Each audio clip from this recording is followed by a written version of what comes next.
Hello mga kabuninay, for today's video, ayun na nga nagkayayaan pumunta sa Namnel. Shoutout nga pala sa mga taga-Kabanggan dyan kasi talagang dinadagsa ng mga tao yung Namnel. Woo, for the go! So ayun na nga, nagkayayaan na nga kami guys at eto papunta na kami kaya samahan nyo kami sa video na ito. Dahil nga tambay ako sa bahay, ayan nakaka-video na tayo.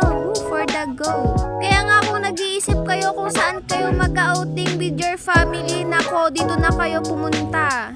Pero bago ko nga ipapakita yung lugar na pupuntahan namin, panoorin mo muna itong video namin.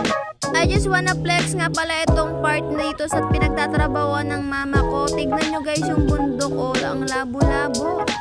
But still, ang ganda pa din guys. Buti na lang talaga itong kapatid ko mapera. Ayan na nga, sabi niya nga gusto niya daw ng pizza at nagkikrave daw siya pati milk tea. Kaya nga kung nag-iisip kayo kung anong pagkain na idadala nyo doon, ako pumunta lang kayo dito sa Doña Ems. Tapat lang to ng munisipyo. Di po to sponsor. At sa wakas, nakarating na din kami guys. As you can see, sobrang ganda at talagang dinadagsa to ng mga tao. Pagdating namin dito, napakadaming tao. Guys, tignan nyo yung tubig, sobrang linaw. Dito nga pala namin napiling lugar, yung walang gaanong tao. Syempre gusto naming masolo yung lugar. At ito na nga, unboxing na kami sa aming kakainin. Syempre kakain muna kami bago kami maliligo. Ito nga pala yung na-order namin, yung pizza na buy one take one. Cheese flavor nga pala yan dyan, tsaka beef. Correct me if I'm wrong, alam ko taco beef ata ito. And then yan yung milk tea namin, buy one take three nga pala yan for only 100 pesos. Ulitin ko po, hindi po to sponsor, baka naman. At ito na nga guys, umuulan na yan habang kumakain at nararamdaman na namin yung pabagsakang ulan. Kaya minadali na namin kumain. Ayan, sige, subo lang yung subo. At kitang-kita nyo naman talagang nag-enjoy kami sa kain namin dyan. At eto na nga, di na kami nakapag-video sa pagligo namin dun sa lugar na yon. Kasi nga, ang lakas ng ulan, grabe, halos kumukulog-kulog kidlat pa. Kaya nga after ng pagbuhos ng malakas na ulan, ayan, nakapag-video na kami at nakikita nyo naman yung tubig, medyo nag-brown-brown na siya kasi ang lakas ng ulan kanina guys. Pero ayan, syempre, ligo pa din, tuloy ang outing. At kitang-kita nyo naman, tignan nyo, diba, lagpas tao. Syempre, kay Pia, ayan, lagpas tao. Kung kilala nyo si Pia, maliit po yan. Kaya kung ako sa inyo, nako, pumunta na kayo, wag na magdalawang isip. Ganyan na yung kulay ng tubig niya, pero guys, sobrang ganda dito. Umulan kasi ng sobrang lakas, kaya medyo nag-brown-brown na siya. As you can see, sobrang ganda. O, diba? So, ayun na nga guys, tamang kaway, grabe. Sobrang brown na talaga ng tubig dyan kasi umulan na naman yun ng malakas at hindi na naman kami nakapag-video. At eto na nga, yung tumigil na naman yung ulan, ayan, nag-video na naman. Pag pumunta nga kayo dito at alam ninyong mababa, wag na wag kayong tatalon guys. Nakita nyo ba yung video ko dyan? Nasaktan ako dyan. Paano ba naman tumalon ako at may bato doon sa ilalim ng tubig?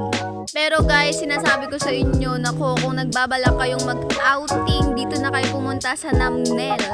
At kitang-kita nyo naman sa mukha ko na talagang nag-enjoy ako dito. At dahil nga alas 4 na, kailangan na naming umuwi, baka hinahanap na kami. For the go, ang gagala. At eto nga pala guys, yung lalakaran ninyo kapag kayo ay paakyat na, ayan, semento yan guys. At tamang akyat lang. Pag kayong umakyat dito, mag-ingat-ingat kayo, baka kayong madulas. At eto na nga, konting-konti na lang, makakaakyat na kami sa taas. O tignan nyo yung bunso namin, hirap na hirap. For the go. Tignan nyo yung bundok guys, grabe. Sobrang baba ng ulap dyan guys. O tignan nyo, ang baba ng ulap. Talagang ang ganda ng view habang naliligo ka dito. At ayun na nga, tamang ayos na tayo ng motor natin para makauwi na. Dahil baka tayo may pamalo ng nakahanda. Kala mo talaga. Grabe nga tong motor na to guys. Kasi tignan nyo naman kung ilan yung sasakay dyan. Isa, dalawa, plus yung nagbe-video. At syempre yung nagdadrive. 4 nga pala. Taig pang 4 wheels, diba? At ito nga pala yung view na dadaanan mo pag pauwi ka na. Grabe, panay bundok dito guys. At nandito na nga kami sa kalsada. Malapit na kaming makauwi. Syempre, pag kayo dadaan dito, dapat mag-ingat-ingat kayo. Kaya nga kung nag-enjoy ka sa panonood, nako, pumunta na rin kayo sa Namnel. At eto na nga, tamang video pa din ng kapatid ko. At hindi ko nga namamalay, nagbe-video pa din. O, diba? Grabe guys, kanina sobrang lakas ng ulan. O diba, nakaligo na ng ulan, nakaligo pa ng ilog. Grabe guys, tignan niyo yung view. Sobrang ganda. Parang kalang painting. At ayun na nga, nakarating na kami sa kanto ng Santa Rita. At eto, malapit na kami sa aming bahay.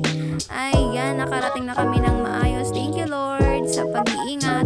At eto na nga, magbabanlaw na kami guys dahil dito na po nagtatapos ang aming video. Bye! Thank you!